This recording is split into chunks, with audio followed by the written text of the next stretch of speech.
क्यों झारखंड बनने के बाद बिहार में भारी उद्योग में निवेश नहीं किया जा रहा? क्यों बिहार के श्रमिक जो है अन्य राज्यों में पलायन होने को मजबूर हो रहे हैं? क्यों सरकार नए क्षेत्रों में संभावना तलाश रही है बनिस्पत भारी उद्योग के? इन सब सवालों का जवाब आज हम अपने टॉपिक क्यों बिहार में भारी उद्योग की संभावनाएं धूमिल प्रतीत होती दिखाई पड़ रही है, इसमें चर्चा करेंगे। इससे पहले आप सभी का हमारे चैनल @यूनि विकास में स्वागत है। चलिए चर्चा आरंभ करते हैं। किसी भी भारी उद्योग को लगाने के लिए 4 चीजों की मुख्य रूप से आवश्यकता होती है। पहला भूमि, दूसरा श्रमिक, तीसरा उद्यमी और चौथा बाजार। बिहार में देखें तो बिहार में जमीन की तो उपलब्धता है, पर कच्चे माल की समस्या है। भारी उद्योग लगाने के लिए कच्चे माल का होना आवश्यक है। जैसे लोहा उद्योग अगर हम स्थापित करते हैं तो हमें लोहा की आवश्यकता पड़ेगी, और लोहा अगर आपके पास उपलब्ध नहीं है तो ये समस्या स्टील प्लांट या लोह उद्योग को लगाने में आएगी। दूसरा, श्रमिक बिहार में काफी मात्रा में पाए जाते हैं। यहाँ के श्रमिक जो है अन्य राज्यों में जाके अपना योगदान देते हैं, लेकिन समस्या क्या है, यहाँ पर उद्यमशीलता यानी यहाँ की मानसिकता जो है श्रमिक वर्ग की हो गई है।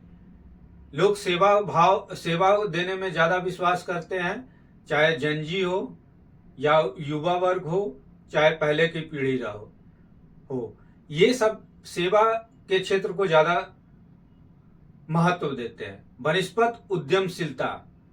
यानी यहाँ पर पूंजी लगा के बिजनेस करे या नए नए उद्योग को स्थापित करने का प्रयास करे, इन चीजों पे ध्यान कम देती है यहाँ के लोग। तीसरा, बिहार में जनसंख्या जो है भारत में तीसरे स्थान पर है, लेकिन प्रति व्यक्ति आय के मामले में निचले स्तर पे है सबसे। इस कारण यहाँ पर जो है बाजार तो उपलब्ध है, लेकिन वहां पर कंजम्पशन पावर की कमी है, उपभोक्ता पावर की कमी है। तो मार्केट तो बना दिया गया, लेकिन मार्केट तो है लेकिन खरीदार कम है। सिंपल भाषा में समझिए, मांग कम है, तो यह भी एक समस्या है। इसके अलावा देखें तो यहाँ तो नदियों का जाल है।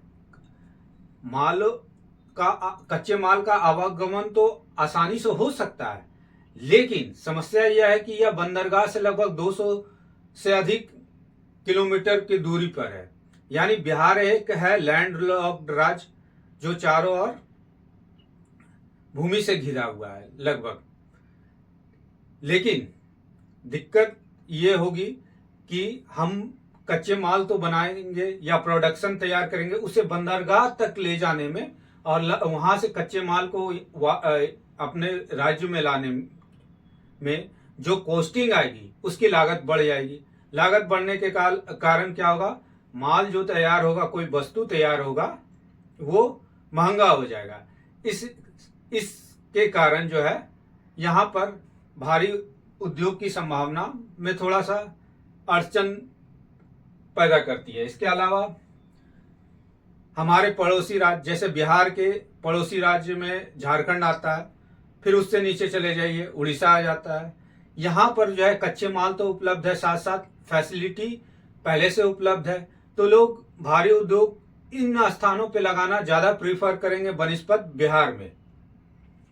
इसके अलावा प्रशासनिक जटिलताएं भी हैं, लाल फीताशाही, रेड टेपिज्म जिसको बोलते हैं, नौकरशाही, ये सब प्रशासनिक जटिलताएं जो यहाँ पर संभावनाओं पर थोड़ा लगाम लगाती है। अब सरकार क्या करे ऐसी कंडीशन में? तो सरकार नए क्षेत्रों को बिहार में बढ़ावा देने में अग्रसर है। जैसे खाद्य प्रसंस्करण उद्योग, क्योंकि बिहार जो है अनाज के मामले में अच्छा खाद्यान्न के मामले में अच्छा खासा उत्पादन करता है पूरे भारत में। तो इन क्षेत्रों में बढ़ावा देने की संभावना तलाश रही है और इसमें काम भी किया जा रहा। सूचना और प्रौद्योगिकी, यहाँ के लोग जो है बिहार में इंजीनियरों का गढ़ माना जाता है। ये यहाँ के लोग जो है बेंगलोर या अन्य राज्यों में अपनी सेवा देने जाते हैं। वे लोग अगर बिहार में ही अपना सेवा देने आरंभ कर दे तो इससे क्या होगा, इन क्षेत्रों में संभावना बढ़ गई है। पटना को आईटी हब बनाने का बात चल रहा है, उस दिशा में काम भी किया जा रहा है।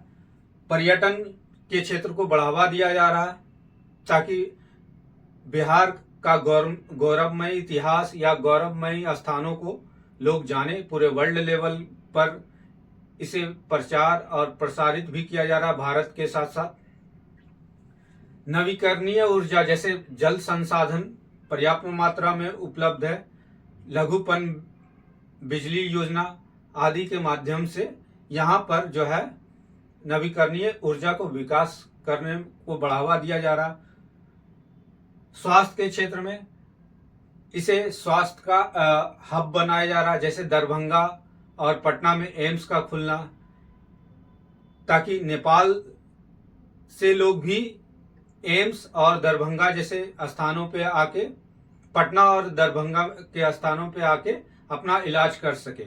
इस प्रकार हम देखें तो बिहार में भारी उद्योग की कुछ क्षेत्रों में संभावना तो है, जैसे अभी जमुई में सोने का रॉ मटेरियल कहा जा रहा पाया गया है। तो भविष्य में हो सकता है वहां खनन किया जाए और उसके तहत स्वर्ण इंडस्ट्री बैठाया जाए, लेकिन अभी वो दूर की बात है।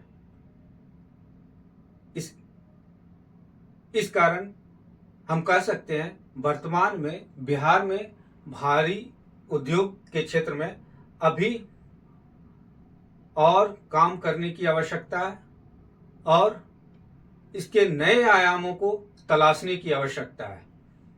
धन्यवाद।